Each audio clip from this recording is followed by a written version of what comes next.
I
can't hear you.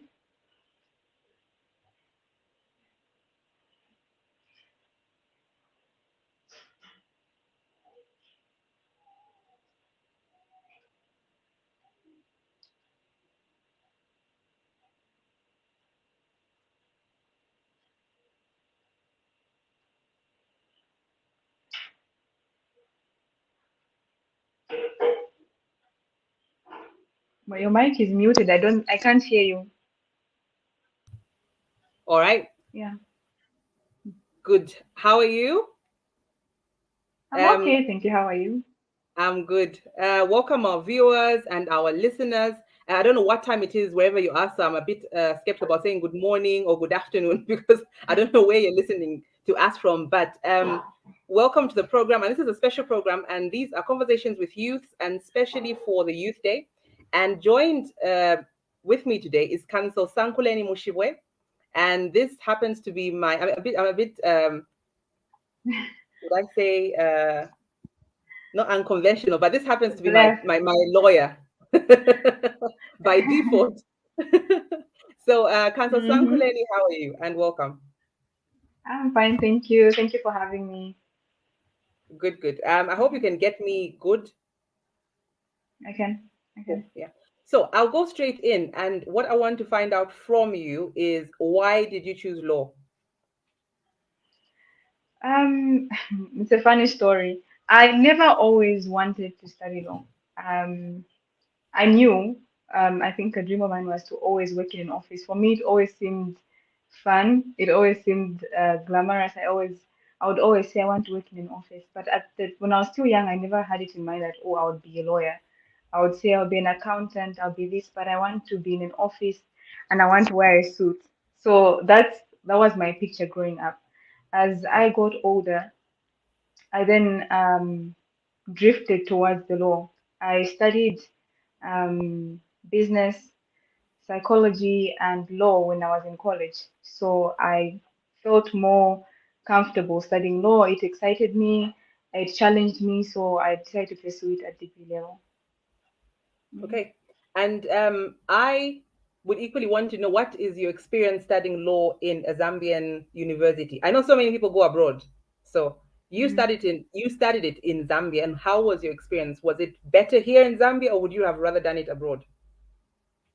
Um, with the Zambian legal system, ideally, it's a benefit if you study law in Zambia because you have the advantage of just doing the 4 years at university level as opposed to going abroad and then having to come back. And what happens is before you can proceed to Ziali, you have to then study for specific Zambian courses like constitutional law because our constitution is separate from any other constitution in the Yeah. world.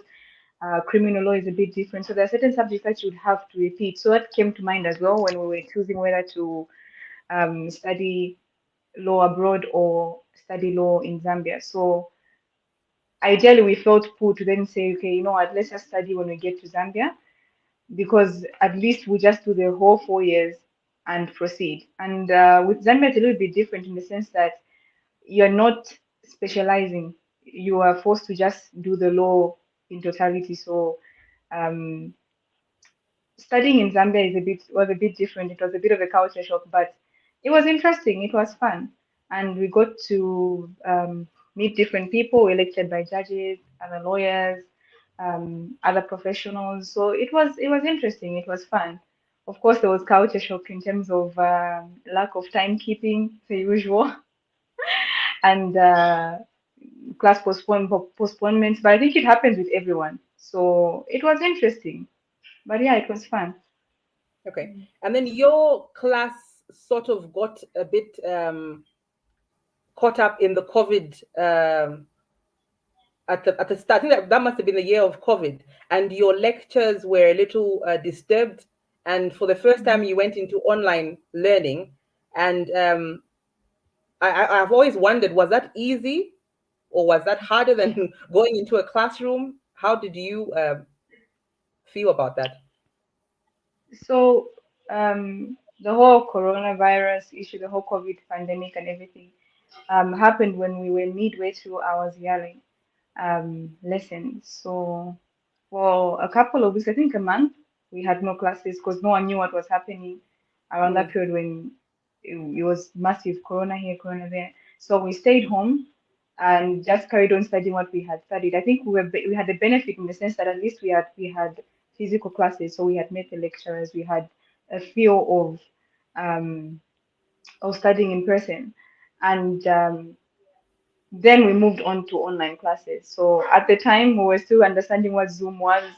So at times we'd get into the classes and maybe we can't hear the lecturer can't hear us, or as usual, network issues with yeah, our network providers who are not consistent, or load shedding happens, or you find yourself kicked out and you can't get back in. So it wasn't easy. It was really, really difficult. And then also changing the studying pattern as well, because now we had to change from daily routines of going to work and then coming back to study to now being at home with the usual um what word can I use, with the usual obstructions of home life, and then also now studying. So it was difficult. It was really difficult to figure out a way, but we were forced to change and adapt very quickly.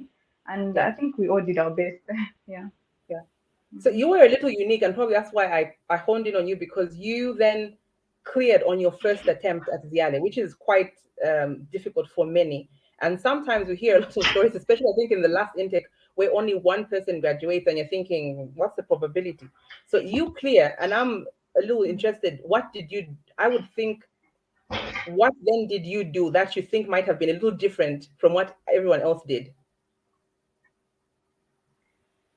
I don't know if I can say I did anything different than anyone else did. I mean, what I can say is what I saw. Everyone there, like, if you go to Zara, everyone there wants to be there. Everyone there is interested. Everyone there looks like they're studying. Everyone there looks. There's no one who goes there and just sits or just sleeps. That's not Mm, what happens. yeah, From how I experienced it, everyone is studying. Everyone is taking steps to pass and clear all the subjects, and it's not easy. It's very time consuming. Um, it's a lot. But for me, what I did is I just maintained my studying pattern. And it was a little bit difficult as well for me because I didn't completely go to Ziale immediately after finishing my degree either. So I did something a little mm, bit different and then I went there. So I was also nervous because I thought to myself, am I going to remember what I studied at degree level and everything? But what I did is I remained consistent with my studying pattern. So at degree level, I never studied in study groups. I wasn't one to study with others. So I wasn't going to then change and start studying in study groups. And what would happen, unfortunately, in settings such as Yale, where you're in one huge hall, is you start getting forced into certain things. Everyone's saying, no, join our study group, no, do this. And mm, you can end up being drawn to what you don't necessarily do. But with me, I sustained the way that I studied. I sustained the way I got through things even at degree level. So if I wrote all my notes, I did the same thing. As it was not easy because as opposed to maybe 3 courses in a semester, we are dealing with 9 courses, all demanding your time at the same time, also mm, working as yeah, well. So it wasn't easy, but I tried my best to maintain my studying pattern and then just somehow trusted the process. So even when I first got my results at mock level one, I somehow cleared. I say I somehow cleared yeah, because in as much as you're writing, it's not like you're coming out with the utmost confidence. You're not. But you just do your best. That's the best that you can do. Everyone is just doing their best to just get through something that clearly seems impossible. And is honestly, it is impossible in a realistic way, but it's manageable at the same time. Yeah, yeah. Yeah. And then your Hmm. how did you then get a job? Was it right away, or did you take some time? How was the struggle? I know a lot of lawyers complain that it's a hard thing afterwards to find a job. So how did you get into work?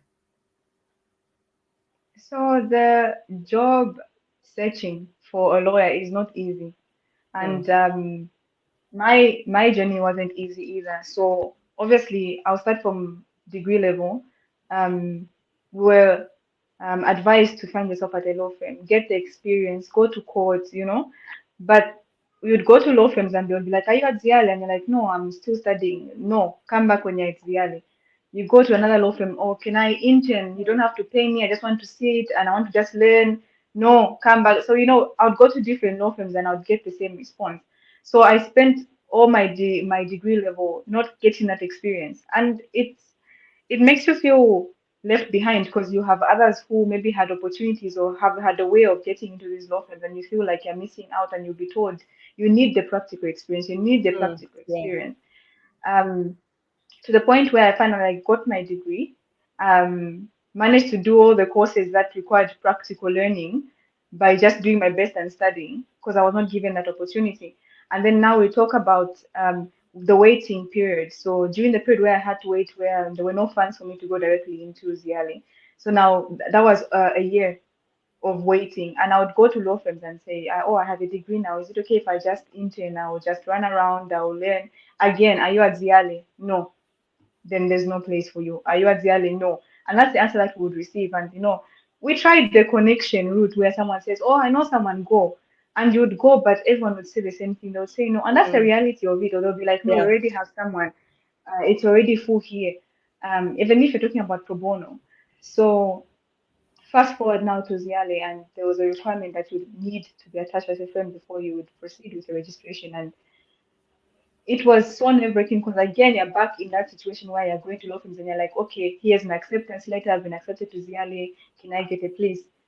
Once again, you're meeting that heartbreak, or no, we already have people, or come back. And that's what we faced until we finally got in at a firm. I'm saying we because I was with my other sister as well. And we finally got into a firm, Mm, and he allowed us to, yeah, he allowed us to finally say, okay, you study, you do this and this. But just the journey there, I remember being going to an interview. The one place where I finally got an interview was via recommendation of a male friend. And the interview process, you can imagine, you're ready, you're like, oh, maybe he's going to ask me about procedure, he's going to ask me about certain law related questions. And the question that I'm asked is, do you have a boyfriend? Will we be seeing your boyfriend parking outside when you come? I was at no point ever asked anything related to law. It was all these yeah. funny discriminatory questions and not necessarily what I um I was expecting to hear, nothing professional. And then there was laughter. The counsel or the managing partner didn't even look at my documents or at my papers. Okay, we'll call you very high, very jovial and funny.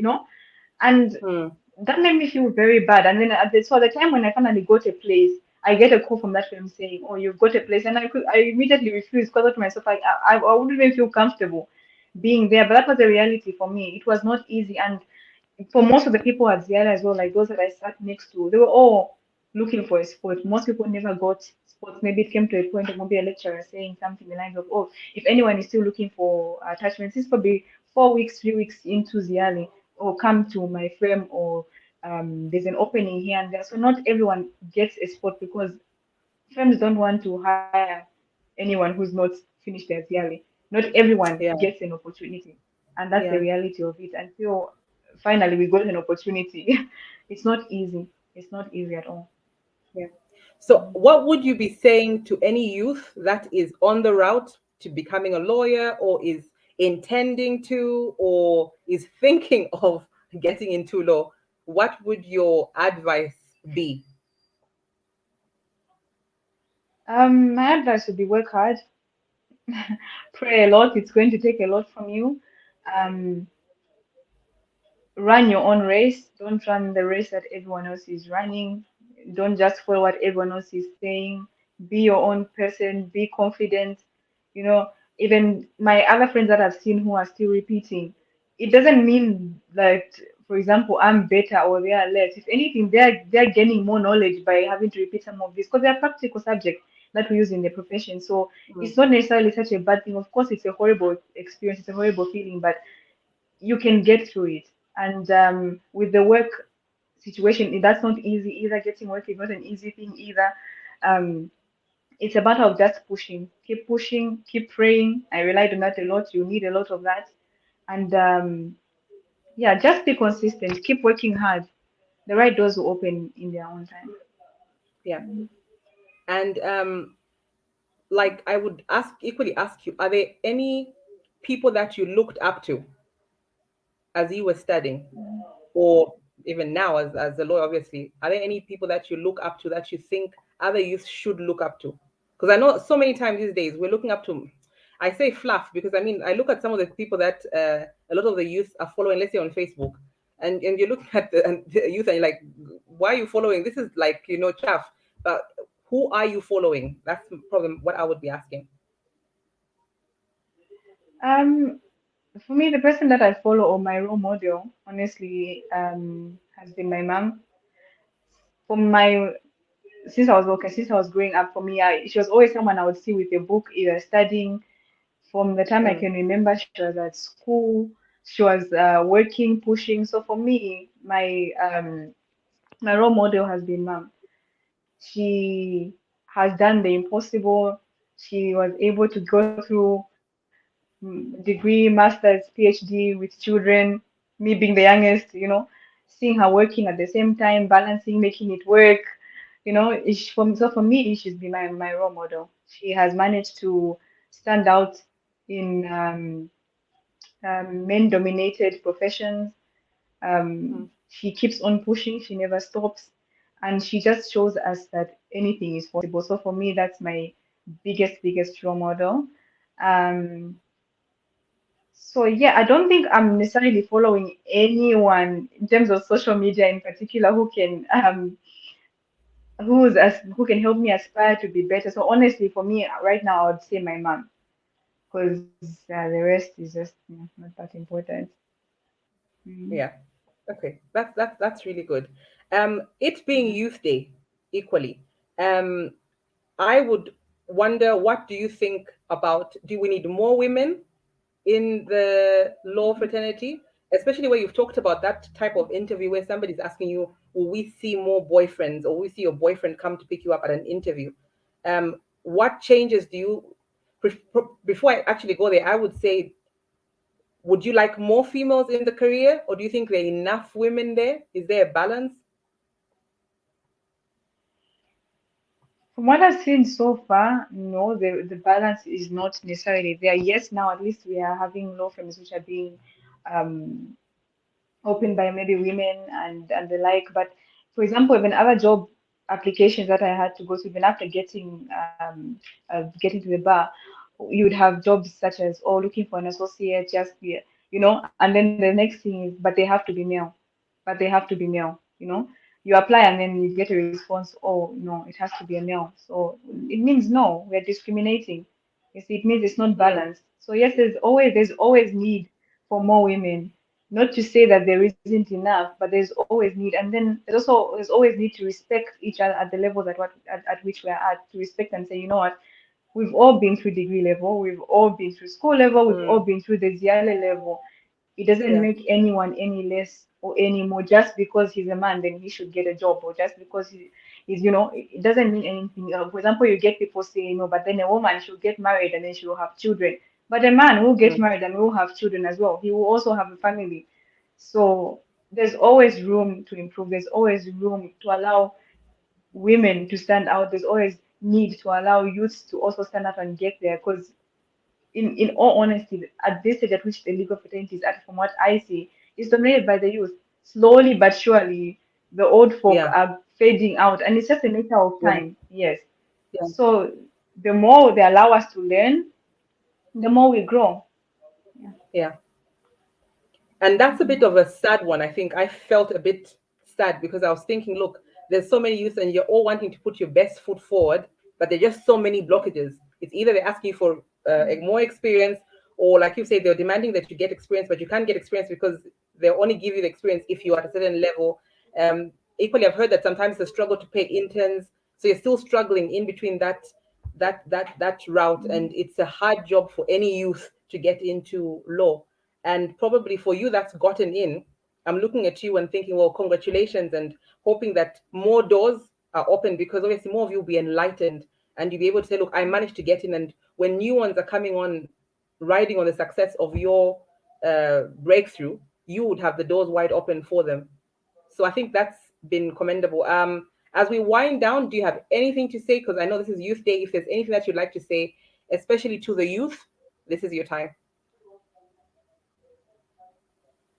The only thing that I would say to a youth who's trying to push in the law fraternity is just keep going. Be confident about it. If you're applying, for example, somewhere and they keep not answering your phone calls, just keep going, you know. If it means you keep sitting at the waiting area, keep sitting until you get a response, keep pushing. If you're able to go to court and just watch and do it, just keep on pushing because eventually the door will open. Eventually there will be room. Eventually something is going to happen. So Hmm. just never give up, be confident. If you believe this is where you're supposed to be, if you believe and you're passionate about this, and it's an amazing thing, it's enjoyable, you know. If you believe this is what you're meant to do, just keep on pushing. Don't give up. Be confident. You have come this far. If you're already caught at the bar, for example, you have jumped a massive hurdle.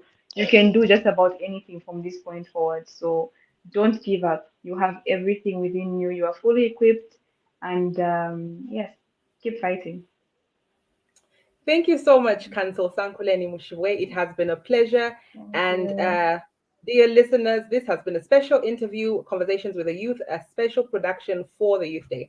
So thank you so much and see you next time. Bye. Thank you.